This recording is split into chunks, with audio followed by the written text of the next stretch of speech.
Pada 28 Maret 2026, pintu kios dibongkar paksa. Saat freezer dibuka, pemandangan mengerikan menyambut mereka. Halo Sobat Aksara, apa kabar hari ini? Assalamualaikum warahmatullahi wabarakatuh. Hari ini kita akan bahas kejadian mengerikan, kisah nyata yang terjadi di muka bumi ini. Seorang karyawan kios ayam geprek di Bekasi yang dikenal sangat jujur menjadi sasaran kemarahan dua rekannya. Bermula ketika ia menolak mentah-mentah ajakan kedua rekannya untuk merampok harta milik bos mereka. Tak hanya menolak, ia juga menasihati mereka agar tetap bekerja dengan jujur.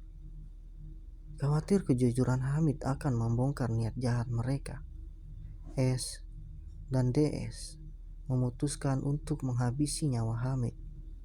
Bagaimana cerita selengkapnya? Langsung saja kita bahas di Gores Aksara.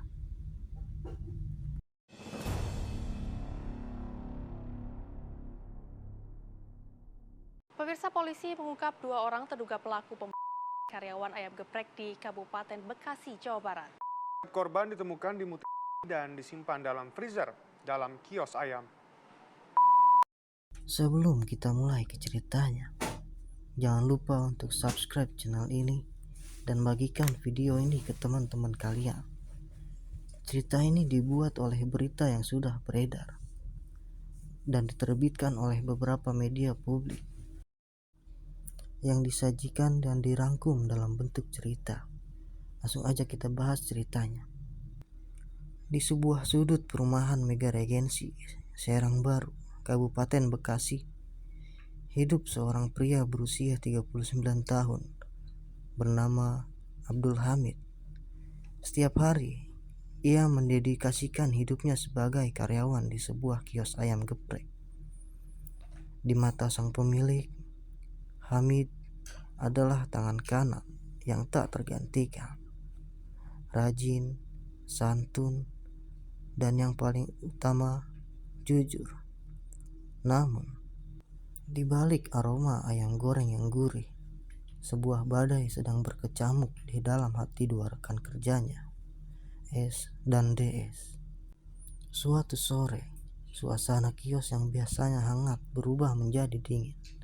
S dan DS yang mulai terhimpit kebutuhan ekonomi mencoba meracuni pikiran Hamid.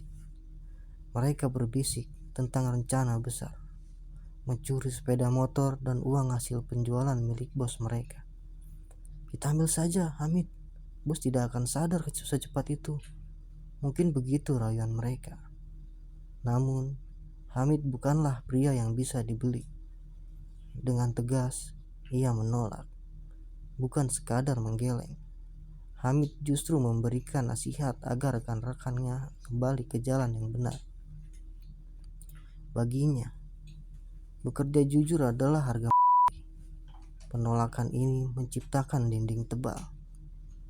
Hamid tetap bekerja dengan tenang karena merasa benar, sementara S dan DS mulai tenggelam dalam paranoia. Mereka takut Hamid akan mengadu sebelum rencana mereka terlaksanakan. Maret 2026 menjadi saksi bisu berakhirnya sebuah pengabdian. Saat malam semakin larut dan kios telah terkunci dari dalam, S dan DS memutuskan untuk membungkam kejujuran Hamid selamanya. Tanpa curiga, Hamid diserang secara mendadak. Kekalahan jumlah membuatnya tak berdaya. Di lantai kios yang dingin, ia menghembuskan napas terakhirnya. Namun, kekejian pelaku tidak berhenti di sana. Untuk menghilangkan jejak, mereka melakukan tindakan di luar nalar manusia. Memutilasi bagian kaki dan tangan Hamid agar jasadnya muat dimasukkan ke dalam freezer. Mereka berharap suhu dingin akan membekukan waktu dan menyembunyikan bau busuk kejahatan mereka. Keesokan harinya, kios tetap tertutup rapat, pelaku mengirim pesan kepada pemilik kios, mengarang cerita bahwa mereka semua termasuk Hamid harus pulang kampung karena urusan darurat. Mereka membersihkan sisa merah dengan cairan pembersih, mengunci pintu dengan rapi, dan melarikan diri ke arah Cariu, Bogor, untuk membuang potongan tubuh korban ke jurang yang sepi. Sebagai bonus terakhir, mereka menggasak ponsel dan motor milik Hamid. Inilah kesalahan fatal yang akan meruntuhkan segalanya. Keheningan kios mulai mengundang tanya. Sang pemilik curiga karena ponsel para karyawannya mati secara bersamaan. Di saat yang sama, warga mulai mencium bau samar yang tak wajar dari balik pintu yang terkunci. Titik terang muncul dari dunia maya. S yang merasa aman dalam pelariannya mencoba menjual ponsel Hamid di grup Facebook seharga 450.000. Jejak digital ini segera terendus kepolisian. Pada 28 Maret 2026, pintu kios dibongkar paksa. Saat freezer dibuka, pemandangan mengerikan menyambut mereka. Tubuh membeku Hamid terbaring di sana, menjadi bukti bisu sebuah pengkhianatan. Pengejaran berakhir di lokasi persembunyian pelaku.